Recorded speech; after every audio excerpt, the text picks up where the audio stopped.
Hello, big caballers. Um, Shut callers. Um, I want to do a little video about the cast of Critical Role before I start just talking about a couple episodes at a time on a video. So, as I mentioned earlier in another video, I just happen along them randomly with interviews and panels and the such. And then I started watching the best ofs, which is just, take the best moments from your home games, distill them out, and cut out all the fluff and wasted time in the middle, and you got your best of. Well, um,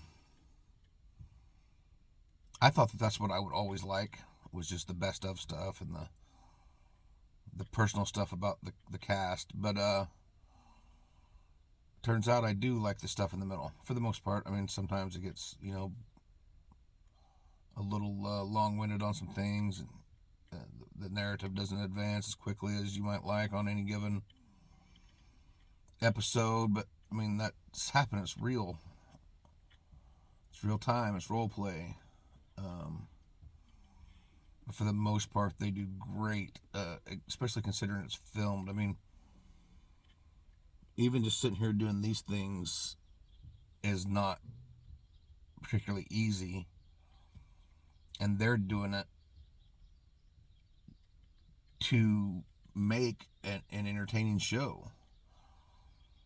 So I mean, they're really diving in. They're selling out to the voices. Most of them. They are immersed in the backstory and the narrative of their characters, and the narrative that Matt is building, and they show such enthusiasm for the battle maps, the Dwarven Forge, the Lord drops, the intricacies and breadth of Matt's world and imagination. It's just, I think what makes this show different than any of the other live stream kind of things is that, you might have friends coming together on Dimension 20 or whatever the case may be, but the Critical Role cast were friends playing a home game, the Vox Machina home game that turned into the Vox Machina live stream that turned into the Vox Machina animated series. For the first couple years of that, 2 or 3 years of that, they were literally showing up at somebody's house. Back then, a decade ago at least, it was somebody's apartment. They were playing on a card table in somebody's, kitchen or living room. And they were getting together like once every 6 weeks or something. Just because they were all busy and had families and jobs and careers and life. And then I believe it was Marisha that was working at Geek and Sundry, which is just a internet media company. And, they did nerdy, geeky things. And so they knew that, I believe it was Marisha and them had a game going on at home and asked them if they wanted to live stream it. So they talked about it, decided they would. Thought that nobody would watch and they would only do a couple episodes because who would watch people play Dungeons and Dragons? And that has obviously turned into a multi-million-dollar business with all the cast members taking on not only roles on the different campaigns, but roles within the company. Like Travis's CEO, Laura does merch, Ashley's the president of their nonprofits, charity work. Liam and Taliesin,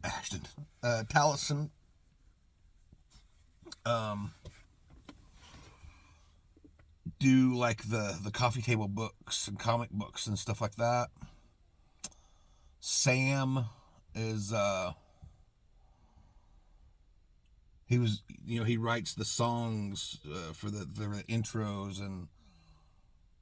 and the songs for the animated series, and he's the director, the casting director for the animated series, and him and Travis work together, building the animated series and things I'm not even mentioning, I'm sure. And Marisha's creative director, I believe, she was the one, I think, that was basically in charge of most of the changes on the set. The physical set design things. I don't know if the lighting changes were Matt's idea or hers, but she made it happen. She makes all of that flow. And Matt is obviously he's busy building Exandria. And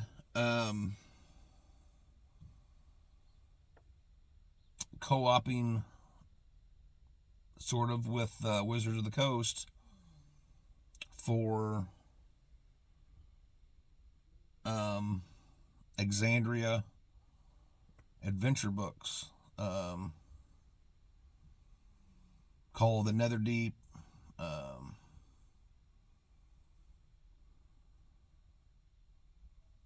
think there's one about Jorhaus, which played a huge role in Campaign 2. And there's one or two more for sure. And he collabs with, other creators. And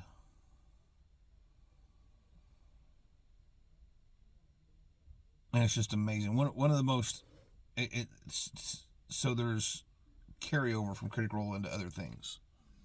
For instance, Joe Manganiello, who's an actor, probably most famous for the Magic Mikes, tall, hunky Italian dude from Pittsburgh, movie star.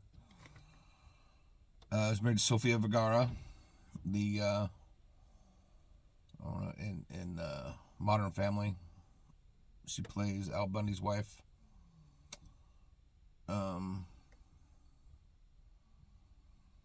And he is very into the Dungeons and Dragons. I think Death Saves is his branding. He's got a huge dungeon in the basement of his, LA area home. The Gary Gygax Memorial Dungeon, I believe. A lot of who's who and celebrity D&D plays there. The Big Show, the showrunners from Game of Thrones. Tom Morello, the guitar player from Rage Against the Machine. By the way, if you can ever see a performance or find the taped performance of Tom Morello and Jim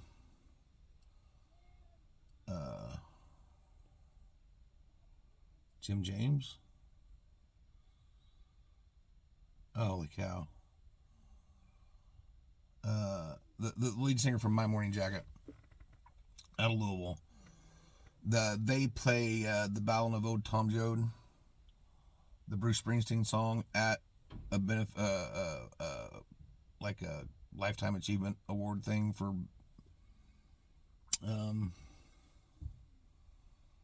Bruce, All kinds of, musicians there doing Bruce Springsteen songs. But they did that song together, and it was just amazing. It might be Jim James. I know Jim James is also the name of Stephen Root's character in News Radio, which had an amazing cast, by the way. If you never saw that, go watch that. Phil Hartman before his wife shot him. Joe Rogan. Dave Foley from Kids in the Hall. Vicki Lewis. Andy Dick.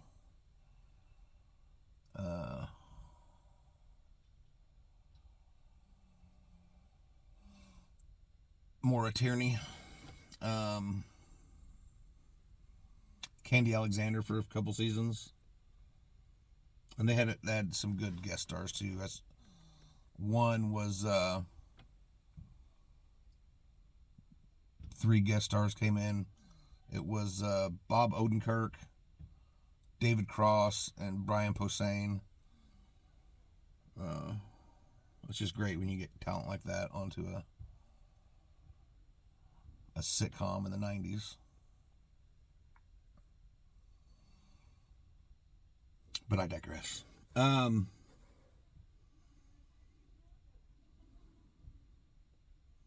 Anyhow, Joe Manganiello plays a dragonborn oathbreaker paladin follower of Tiamat, the 5-headed dragon god. And he came on and guest starred on Critical Role in Vox Machina. And they were fighting Vecna, who's this, undead evil lich thing that's now popular. He was sort of in Stranger Things. And other things going on now. I mean, you see Vecna in the media now, so obviously there's more coming with Vecna. But during his Joe Manganiello's guest shot on Critical Role, they fought Vecna, defeated him, and then when Manganiello made it look like he was going to chop up, or the Vecna died, was gone, but his hand was still there, the magic hand. So Manganiello made it look like he was going to take his axe and chop the hand and destroy it. And he's holding it, and instead he brings it down on his hand, cuts his own hand off, grabs the hand of Vecna, jams it on his stubby wrist, heals himself, teleports out. Already has it set up in his mind to have his turtle cleric follower there, waiting to heal him and teleport him again to somewhere else. And he ends up in hell, I believe, in a tower, trying to work out how to use Vecna's hand to free Tiamat. And that whole thing was so good that that's now canon. Chris Perkins and them put that as canon into D&D lore. And I think they even made an adventure book about it, or are in the process of, or something. But yeah, it's just good stuff. Really, really good stuff. So, the cast.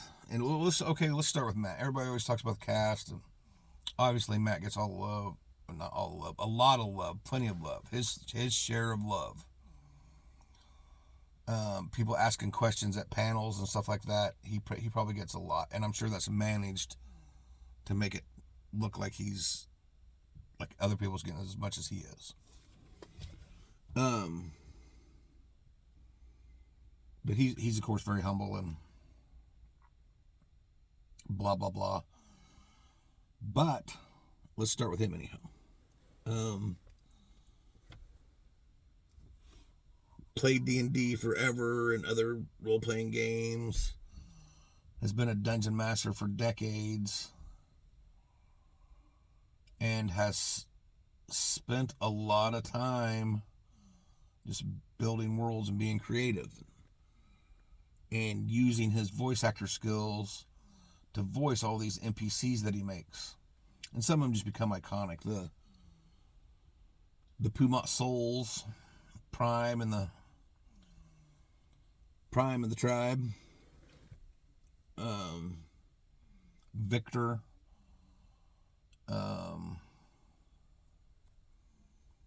what's the? I can't believe this. The flamboyant purple-clad magic shop purveyor, Gilmore's Glorious Goods.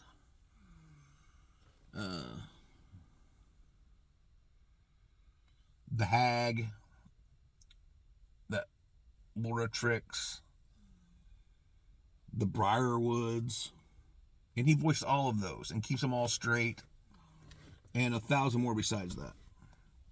And kudos to him, by the way, for when they did the animated series for Vox Machina, and he's like, yeah, you all, let's cast our friends in this voice acting industry to voice all these NPCs that I made. Yes, I could do it, but let's find the right people to do it for here. He kept a handful that he liked and did. Cyrus Briarwood and some others. But, he shipped off Delilah and Lady Allura and Kima and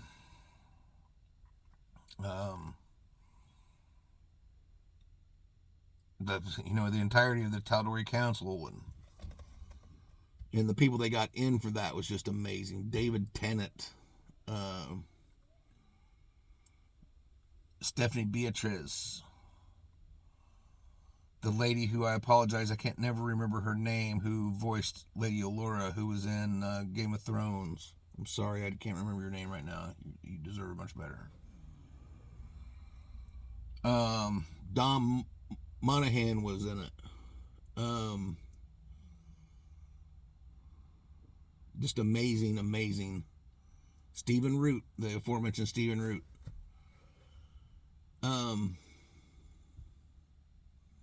The Hound from Game of Thrones. Just an amazing cast of people that wanted to be a part of this. And like David Tennant, he didn't even know anything. It's not like he's, I'm sure he does his fair share of voice acting, but he's not hanging out in LA circles running around with these guys. But when he became aware of the labor of love this was for them to get this animated series made,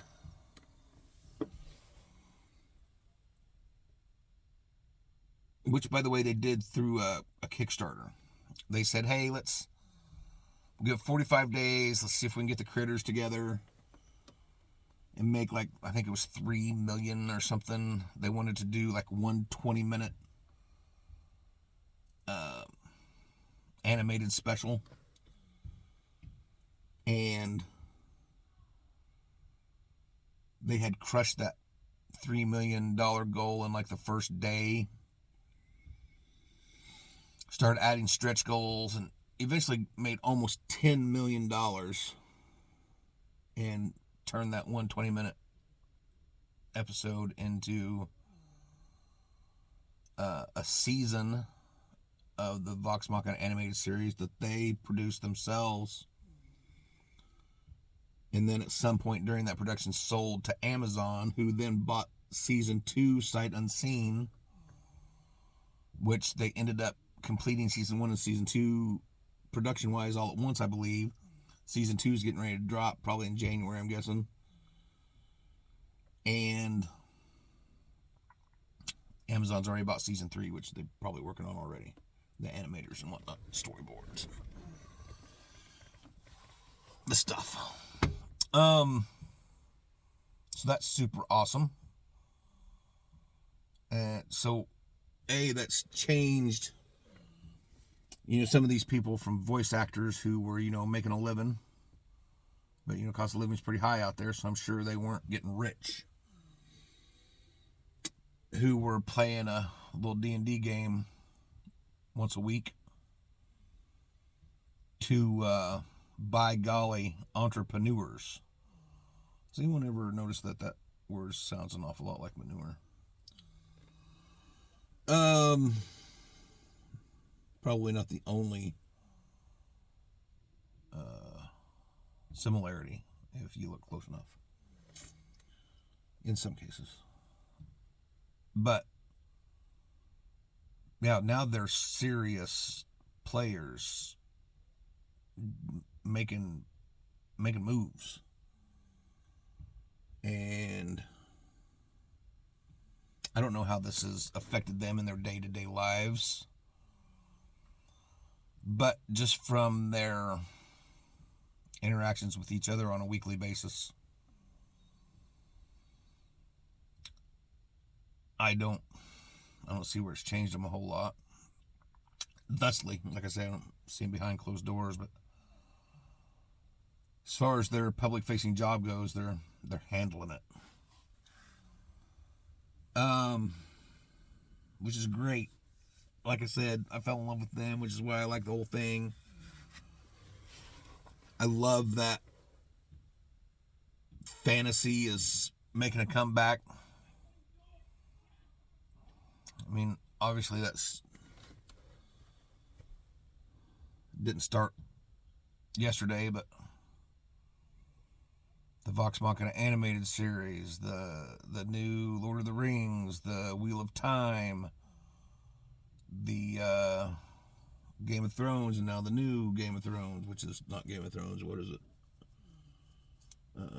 Whatever. Dragons.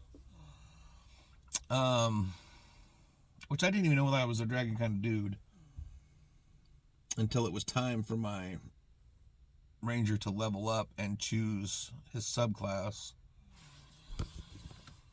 And I popped it open fully expecting to take probably Monster Hunter, because that's kind of like what my backstory said I should.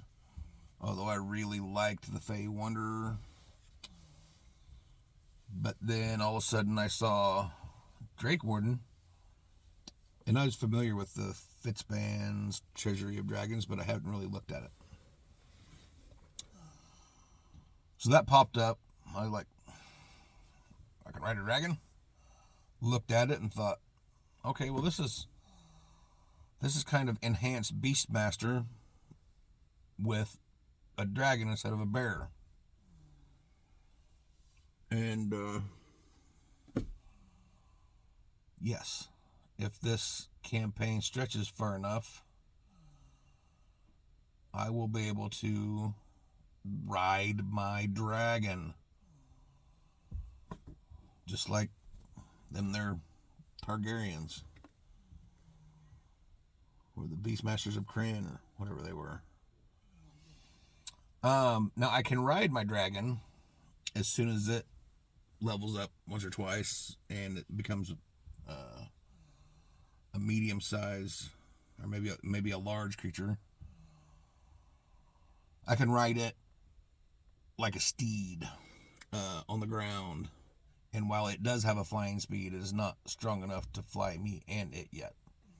But eventually, at some point, around level 15, maybe something like that,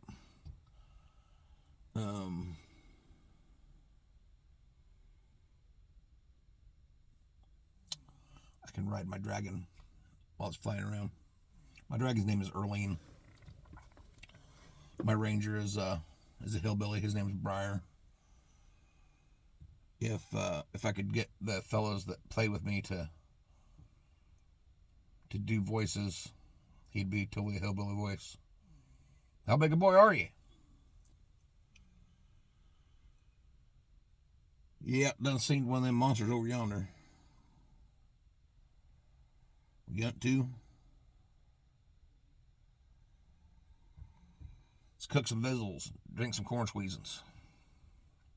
That kind of hillbilly. But until then, me and Erlene's going to be fast friends. Right now, we'll start early on. We're still the first level with Arlene. So now, mostly what Arlene does is flank for me or my compadres. She also, when I can remember to do so, delivers a reaction anytime one of our friends within 30 or 60 feet of her hits with some sort of weapon attack. She can use her reaction to infuse that weapon attack with extra damage of whatever type she's sporting at the time. Which, so I don't think she's a real dragon. I think she's like I don't know, like a fae or something. She's a spirit dragon, but I don't think she's a real dragon. And so I think it's almost like Find Familiar. You know, someone kicks your cat. Like what happened to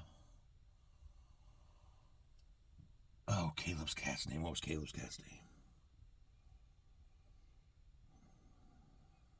Frumpkin. Someone in the dash, one of the guards that going into like the fancy part of town, kicked Frumpkin, and he just exploded into a bunch of glitter, I believe. So then Liam had to, resummon Frumpkin at some later date, which is the same with Arlene. Arlene runs out of hit points. She poofs. And then I can summon her back, well, right then if I've got time, assuming I didn't just call her forth that day to begin with. I think I can only do that once a day. Or maybe after that I could use a spell slot. Still trying to learn things. Excuse me. But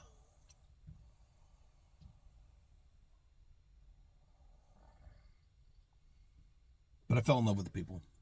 And I still do that. I still go back and rewatch best ofs and panels and Talks Machinas and Between the Sheets, and now the four-sided dive, which is the kind of the Talks Machina of this new campaign.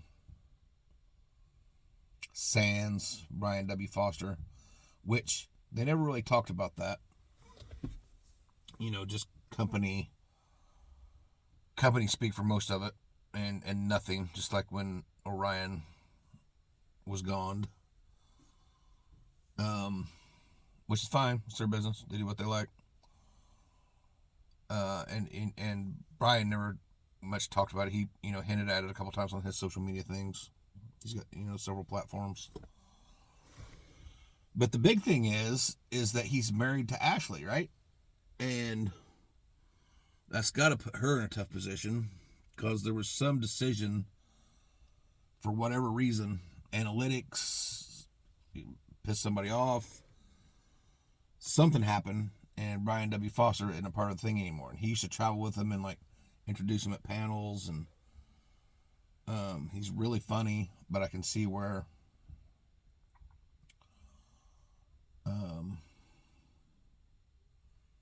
someone might get tired of that at some point. Regardless, something happened. There was a decision made, and Ashley had to get on board with it or get off. Apparently, seems like that to me. And she's still there. She's still ferning it up, which is great because Fern's awesome. And Ashley's awesome, and that's wonderful. I'm glad that all worked out.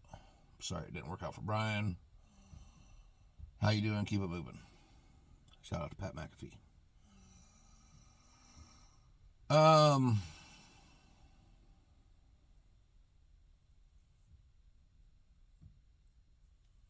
Really like the cast members. Really love how much they love each other. Really love how good they are at their jobs as voice actors and actors in general, and how they're able to utilize the hours and hours and days of time that they spent in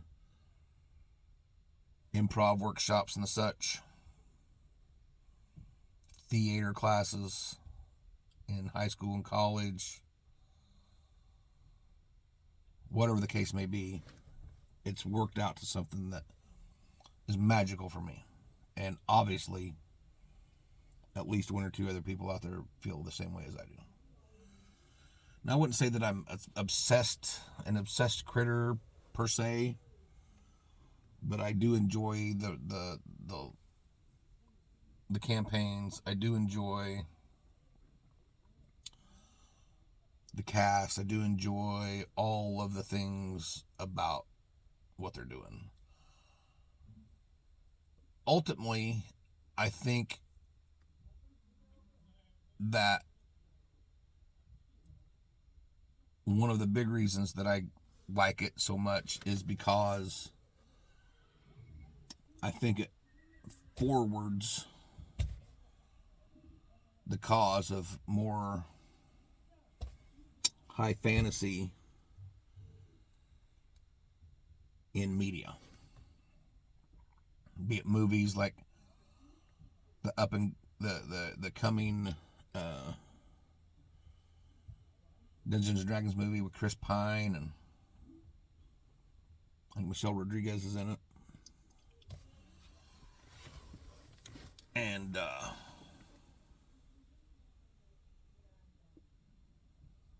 I just think that's great. The Vox Machina, the wheel at, Amazon's diving in. I mean, I don't know if they thought that they were going to be HBO with Game of Thrones, but they dove in with the Wheel of Time and the Lord of the Rings, and the money they spent on the Lord of the Rings, and then to get the lukewarm kind of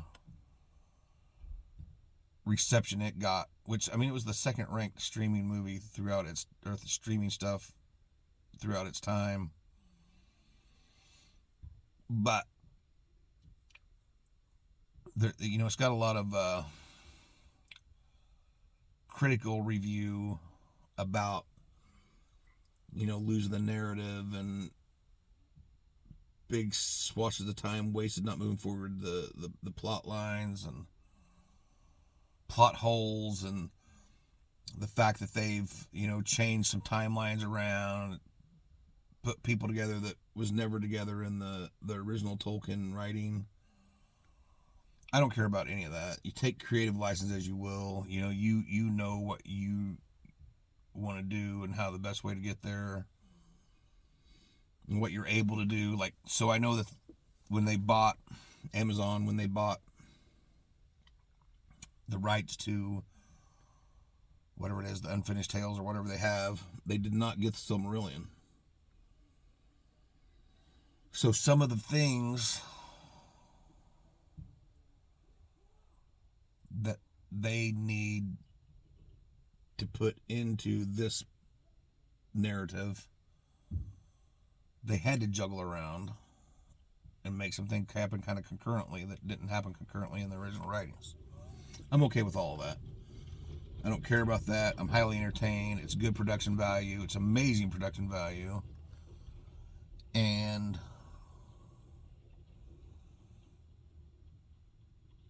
I'm just happy there's fantasy out there. I'm happy the Wheel of Time's getting another season. I'm happy the Rings of Power is going to get another season. I'm happy the Game of Thrones spun off. I wish they would have spun it off with Arya's character sailing off in that ship and her adventures after that. I think that would have been great. But alas. So just furthering fantasy in media, I think Critical Role does a great job of that. Furthering Dungeons and Dragons in specific, I don't think very many people would argue that they've helped the boon in Dungeons and Dragons, new Dungeons and Dragons players over the last 5, 6, 8 years, however long it's been, that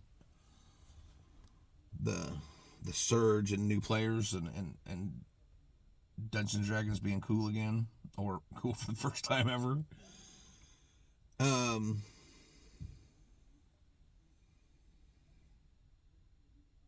I think that they've done a lot for that, and that can. So I do know that some of the your traditionalists, because I'm like this in Major League Baseball. I don't want the designated hitter in baseball or in the National League or in baseball at all, but I don't want them to add to the National League, but they did. I think that everything that baseball tries to add to keep up with basketball and football to get the younger crowd is just not going to work. It's just illogical because baseball's never going to be the pace of basketball or football. So to try to keep up with that just makes you look sad. Where I think they should lean into what makes them special. Baseball to me was listening to games on the radio with my grandpa out in the garden or in the garage or barn or whatever. And hearing the stories of the play-by-play and the color analysts and just the in-depth analysis you would get of baseball and the stories. And baseball is a slow game. It's meant to be slow. And I get it, attention span, immediate gratification society, disposable fast food.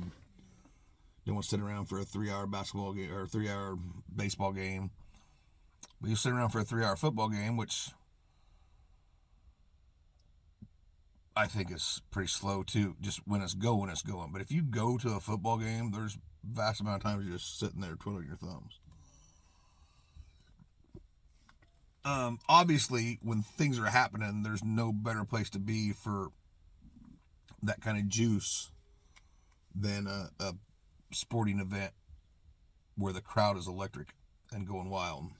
You can't beat that atmosphere.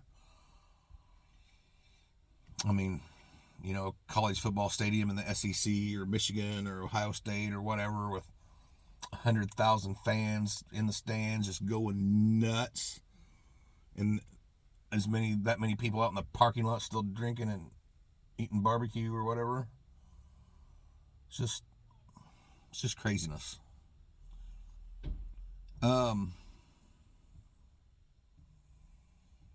So I get the traditionalists in Dungeons and Dragons that way too. They learned all the tricky math and intricacies of 3.5, or they stuck with it through Pathfinder.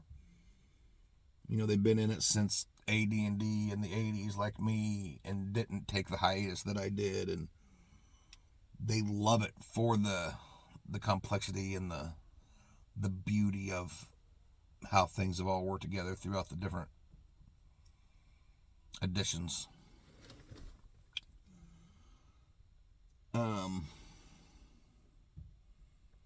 But I can't help but think that the rise in the number of new players is being fueled by Critical Role, and I think Wizards of the Coast trying to catch a tiger by the tail and ride it to victory with the virtual tabletops and the one D&D, and trying to do everything they can to make one D&D as palatable to the masses and as easily understandable to make your entry into the Dungeons and Dragons world as seamless and painless as possible. And that's going to turn some of your traditionalists and old heads the wrong way. And I get that. But in this capitalistic society, where you have boardrooms and bank accounts to worry about, you are regulated by law to make the most you can for your shareholders. Not even always through whatever legal means are necessary. see the 2007 housing bubble, or Enron, or anything where profits take the precedence over ethics. And I don't think that that's necessarily the case here with the above ethics thing. I think they're just trying to do whatever they can to maximize this ride that Critical Role and the such has afforded them tickets to.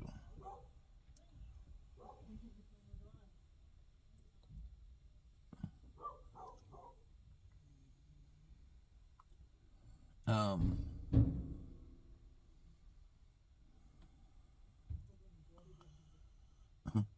sorry.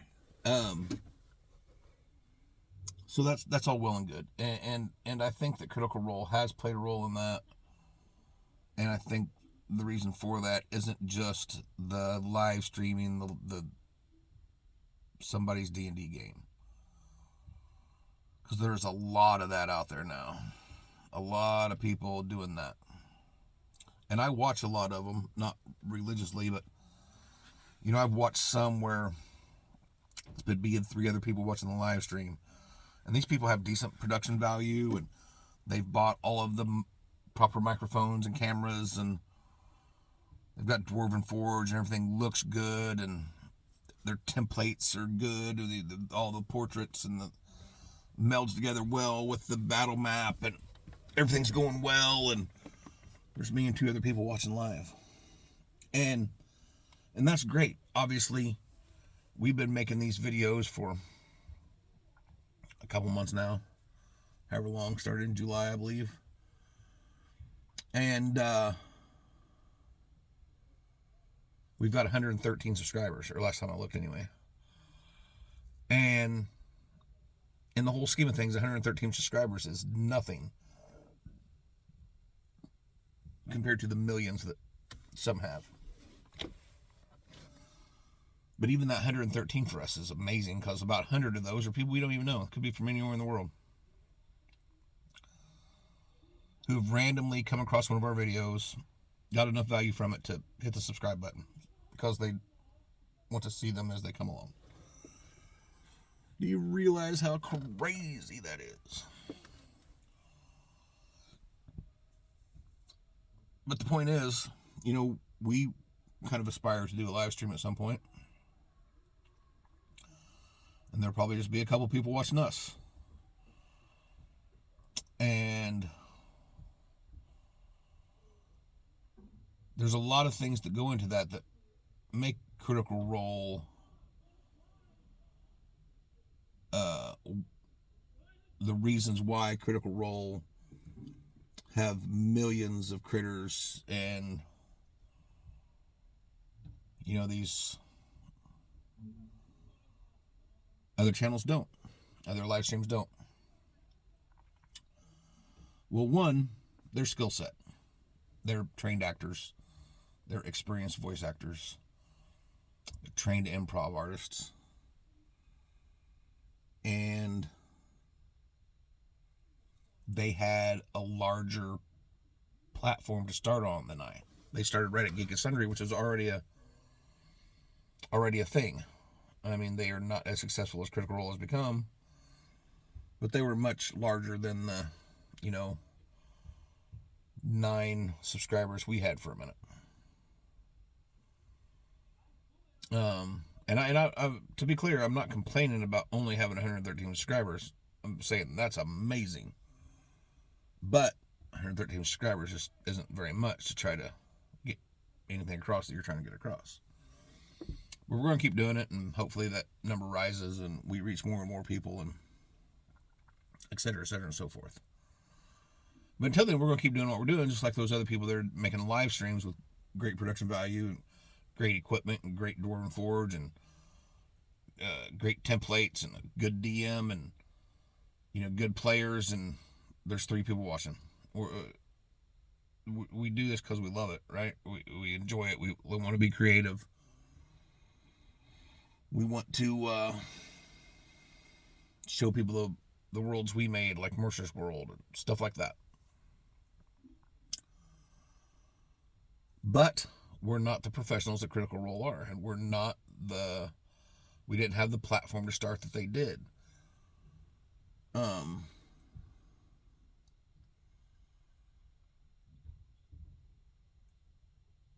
and they're just, like I said, they're easy people to like. They're easy people to watch.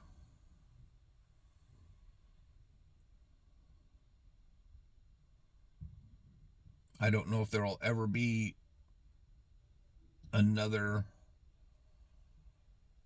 anything that is able to lasso and ride that lightning the way they did. And then, by extension, the way that Watsy was able to lasso that lightning and run away to it, run away with it. Hop on and yeah, mule, yeah. It's just all been great. From my perspective, if I love fantasy, then all of this is for the best. Even if sometimes your plot has holes, your narrative bogs down, or whatever the thing is, big deal. It's good production value. It's people taking it seriously, noticing that there's a market. So that is impingent upon us to consume these products, by the way, and encourage other people to do so. Which is why some of the criticism gets a little too much for me. Not just on Critical Role, but the narrative flaws and the Ring of Power, or the fact that the Wheel of Time didn't stick exactly to Robert Jordan's timeline. Which, how can you? There was like 16 books in that. There's no way you could make. You just can't. So I'm able to look at that, find entertainment in the things that I like about it.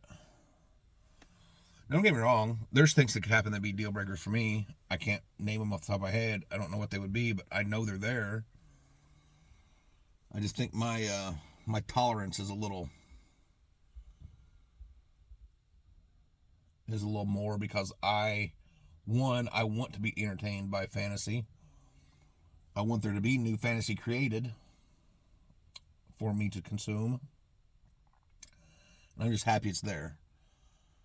That's not to say that we should happily consume silly stuff. Not silly.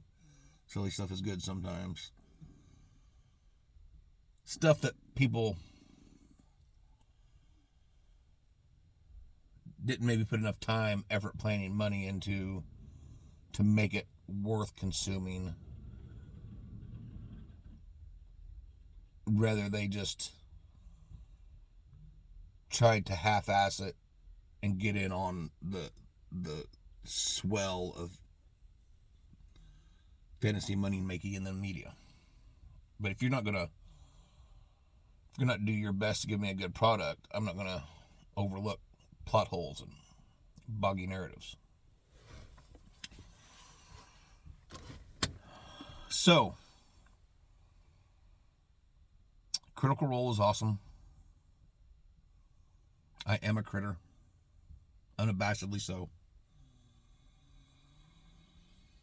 I've even purchased some of the products just because I want to be supportive. I bought myself and Bobby one of those big purple D20s. And I bought myself a Strong Jaw Ale t-shirt.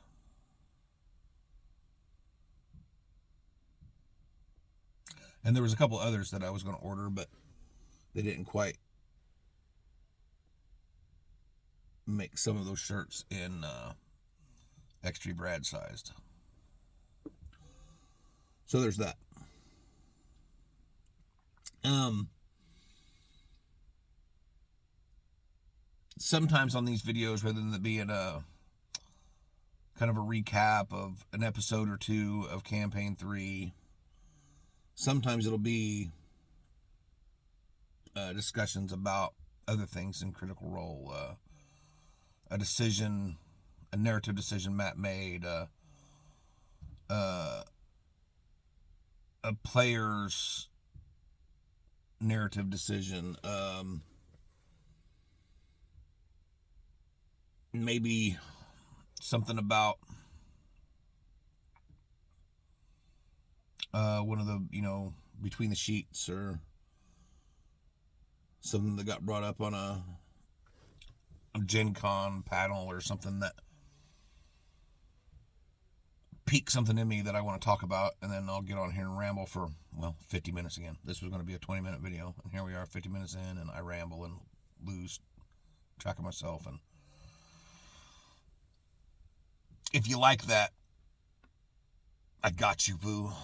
If you don't like that, then let me know in the comments. And if people tell me to peel it back, then I definitely will do so. Or if any sort of metrics or analytics show that our 113 subscribers would be 4.5 million if we would cut one of our videos into 5. But until then, I'm going to ramble and lose focus and try to treat you guys just like we're friends sitting on the porch talking, smelling the barbecue, finishing up, having some cold lemonade or iced tea, some such thing, or whatever beverage you desire, you choose.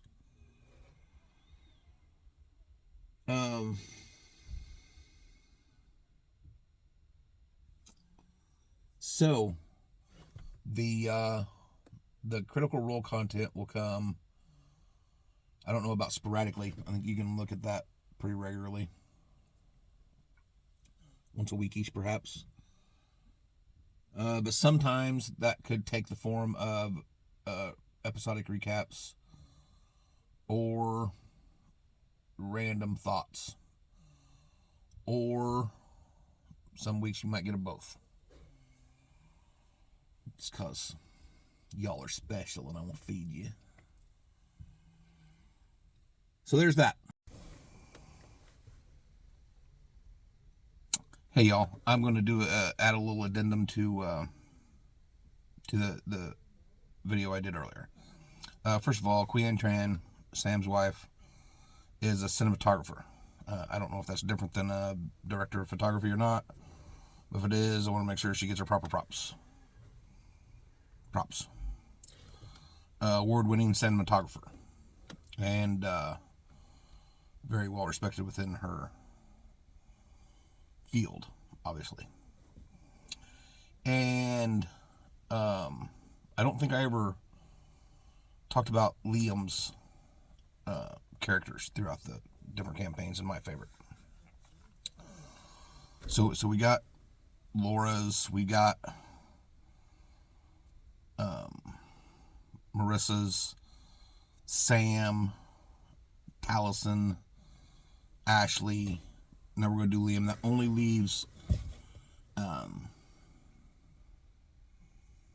Travis, who is Laura Bailey's husband. Travis Bailey. Just kidding, Travis. Travis Willingham. But they are married. And both from Texas, which is where they met. Then both ended up independently in LA, and then got together again. Excellent. So, Liam's characters in season 1, campaign 1, the Vox Machina, he was Vax, a half-elf rogue and twin brother to the aforementioned Vex.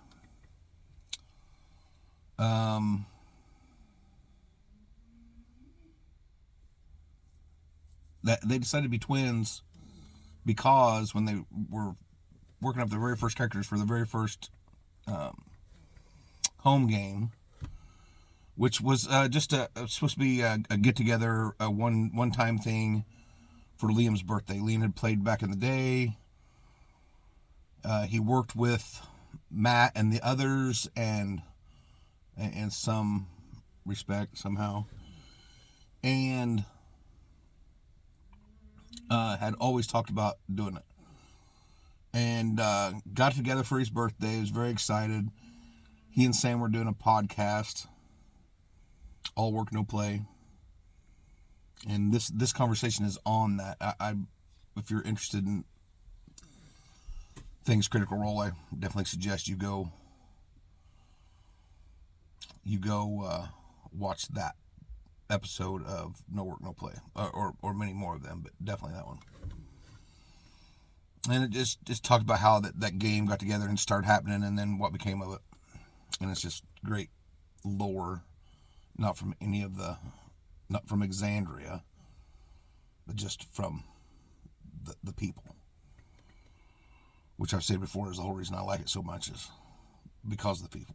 Obviously, Matt's world is huge and expansive and ever expanding, and rich in detail and smart, and kind of quick-witted at times, and in some respects on certain things.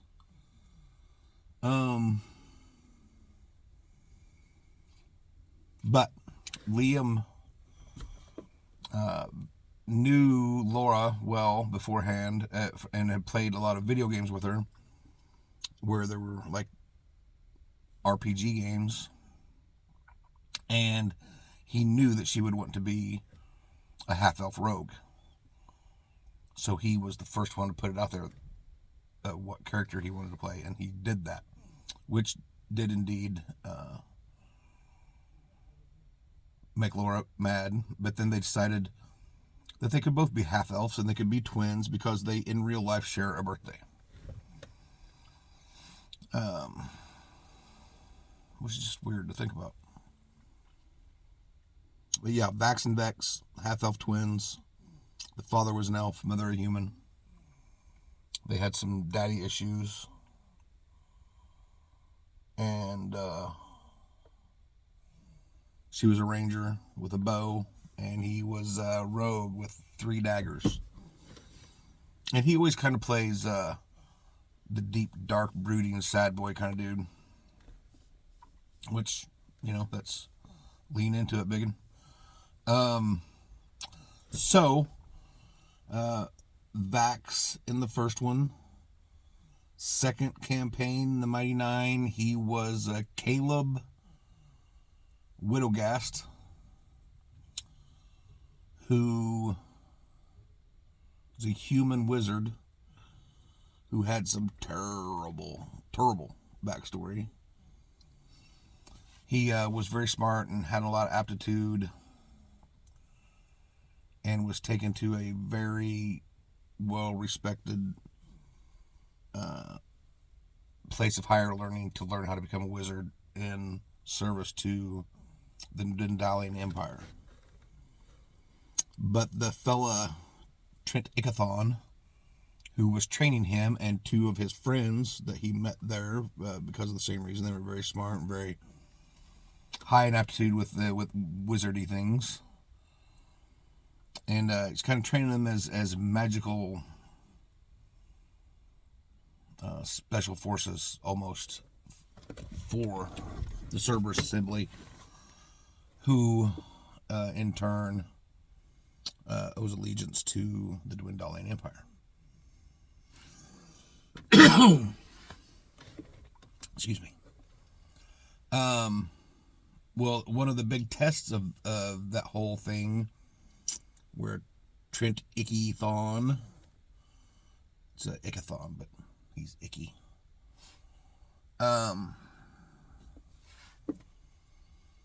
Is he takes them back to their home, and they, well, in Caleb's case, I don't I don't know if they were all like fire people. Caleb was all about fire because, fireball. And so I don't know if the other ones were fire or, you know, lightning, thunder. I don't know.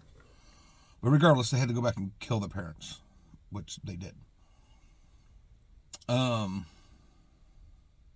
which could you imagine? But that broke Liam. Not Liam, Caleb. Broke Caleb. And he went a little cray cray for a while. Understandably so. And was locked away in the cold, dank recesses of a Cerberus assembly slash Trent Ickython castle or keep or manor house or some such thing somewhere out in the woods outside of Rexington, which is where the Cerberus assembly was located. He eventually broke out of that and ran into Knot, eventually ran into the rest of them, and that's how they got started. But Vax, Caleb, in the 30s, Orem, which I really like the idea of the character Orem, halfling fighter, which is, two things that you don't think go together a lot. But he's able to work that great with the halfling luck and halfling can hide behind other things really well, and then the fighter goading attacks and fainting attacks. He's Liam is a very good player. He goes home and studies. He knows what his character is capable of, and knows how to Fax, Caleb, both very like emo sad boys, but Liam is a good player.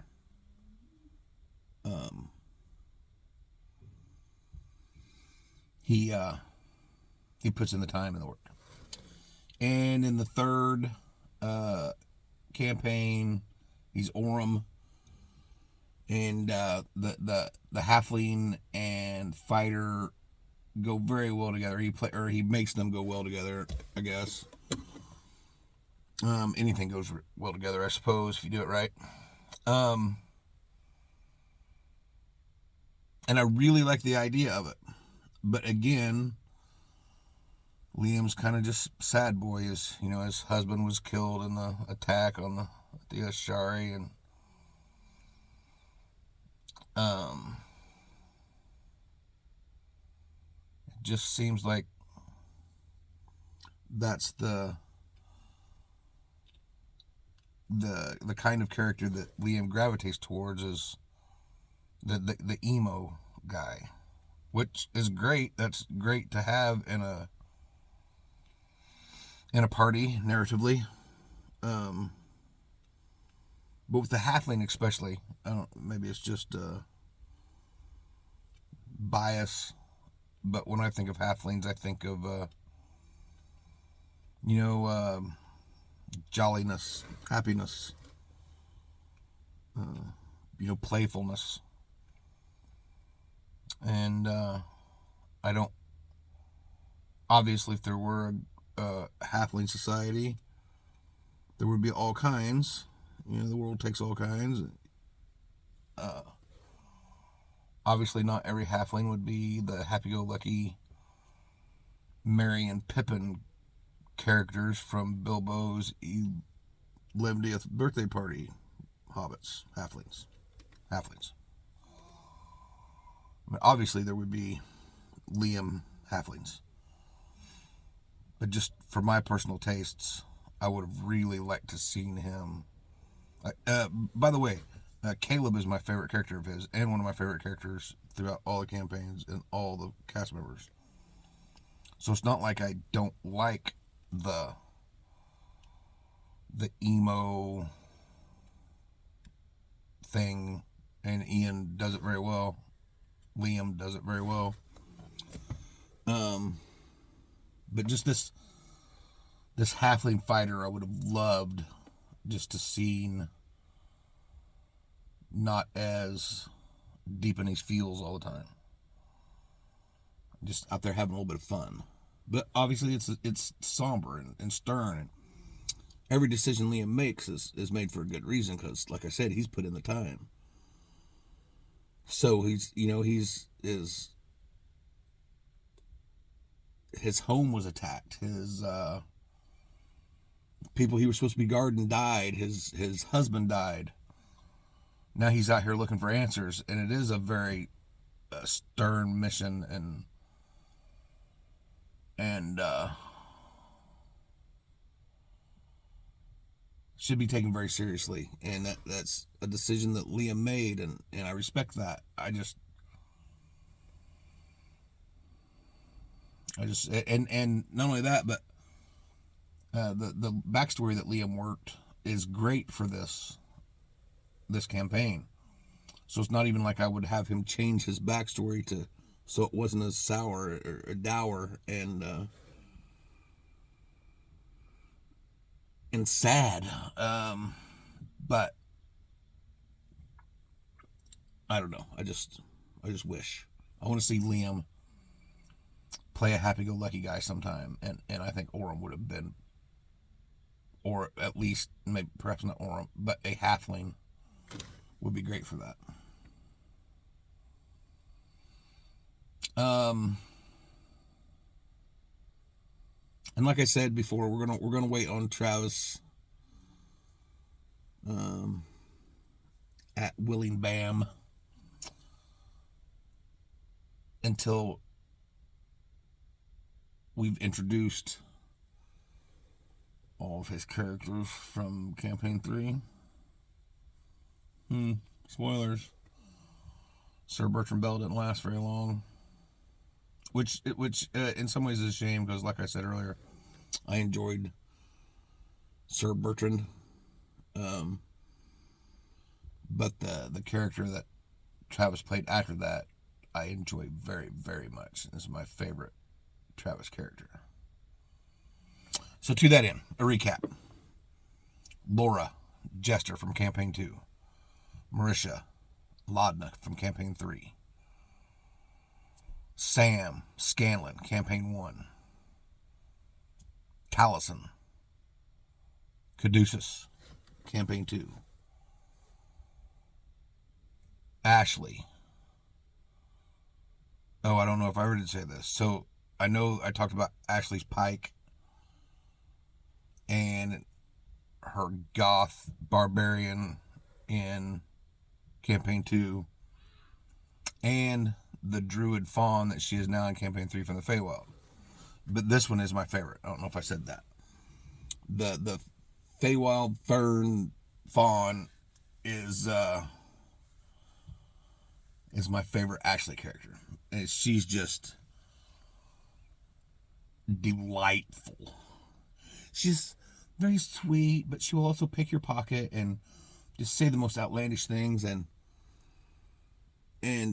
innocently ask you to give her something for free that you was going to charge her 10 gold pieces for. She's just delightful. And then Liam, favorite character, Caleb from Campaign 2. Although much like Laura and Imogen in Campaign 3, I do have really high hopes for Orem and how his story develops and the emphasis that how much of an emphasis in this narrative Liam's backstory plays. And then Travis's new character that we haven't met yet in Campaign 3. And he is a hoot. I like him a lot. And Travis does play the playful, kind of goofy character very well that I would like to see Liam play sometime. Travis and Sam obviously can play the heck out of that, as does Ashley with his Fern character, and Laura nailed it with Jester. Marisha goes balls deep into any character she does.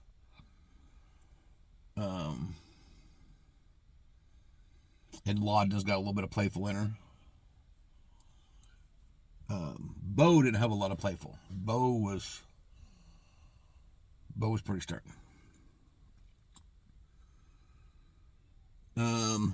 Towson's got a little playful in him. Both Molly and Caduceus were pretty playful. Percival von Musel, blah blah blah, was he was pretty locked in, pretty focused. And now Ashton. I don't know if Ashton is playful. I don't know if that's the right word. Ashton is pretty intense, but also able to laugh at the world in a weird way. They're all great. I love them all. Matt is so creative, so good. So now I've turned this 50-minute video into an hour and 10 minutes with my quick little addendums. So, algorithm dance, yo. Notifications, subscribes, shares, likes, comments. Make the things do the things, so that we can make more things for you to watch the things. And better things. And more things. More better things.